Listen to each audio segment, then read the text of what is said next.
Baik,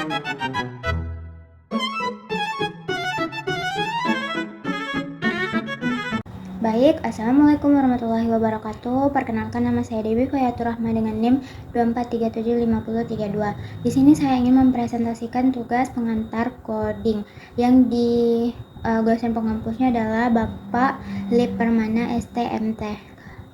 Baik, tanpa memperpanjang mukadimah, langsung saja kita masuk ke materi pertama pada perkuliahan pengantar coding ini. Jadi di materi pertama itu teman-teman, kita akan belajar tentang sistem komputer dan pemrograman. Nah, dalam materi itu tersebut sendiri ada yang namanya latar belakang dari sistem komputer itu sejarah komputer. Pendapat beberapa ahli mendefinisikan komputer. Yang pertama ada Robert H. Blismer. Menurutnya adalah komputer adalah suatu alat elektronik yang mampu melakukan beberapa tugas seperti menerima input, memproses input tadi sesuai dengan pemrogramannya, menyimpan perintah-perintah dan hasil pengolahan, serta menyediakan output dalam bentuk informasi. Yang kedua ada William Sawyer. Menurut beliau adalah komputer merupakan mesin multiguna yang dapat diprogram, yang menerima data, fakta-fakta, dan gambar-gambar kasar dan memproses atau memanipulasi ke dalam informasi yang dapat kita gunakan.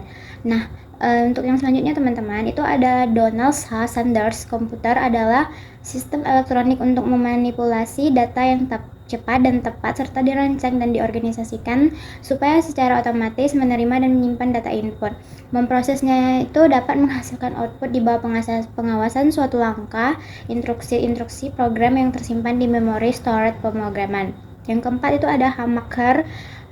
Komputer adalah mesin penghitung elektronik yang cepat, dapat menerima informasi input digital, memprosesnya sesuai dengan suatu pemrograman yang tersimpan di memorinya dan menghasilkan output informasi.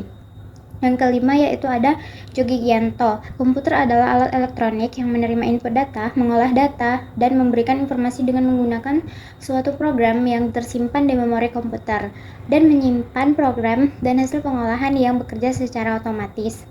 Nah, yang selanjutnya itu ada fungsional komputer saat ini.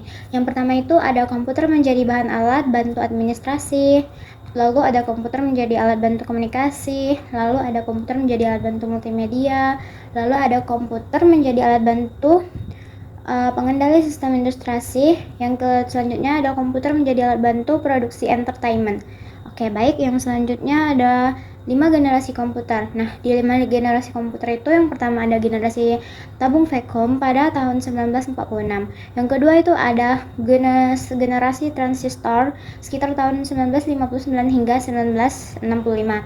Yang selanjutnya ada generasi ini disebut dengan generasi ketiga. Pertama kali dikembangkan oleh Jack Kilby. Yang selanjutnya ada generasi mikroprosesor. Pertama kali dibuat oleh IBM pada tahun 1971.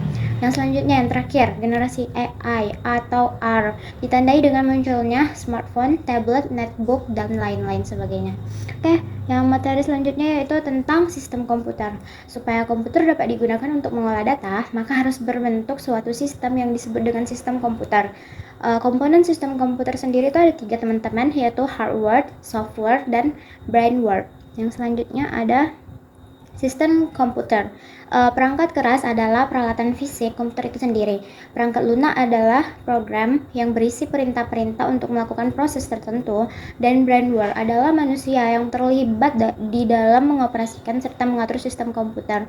Fungsi software secara umum yaitu menyediakan fungsi dasar untuk kebutuhan-kebutuhan komputer yang dibagi-bagi menjadi sistem operasi atau hanya sistem pendukung, mengatur berbagai hardware agar dapat bekerja secara bersama-sama sebagai penghubung antara software yang lain dengan hardware, sebagai penerjemah software lain dalam instruksi ke dalam bahasa mesin sehingga dapat diterima oleh hardware, sebagai pengidentifikasi program.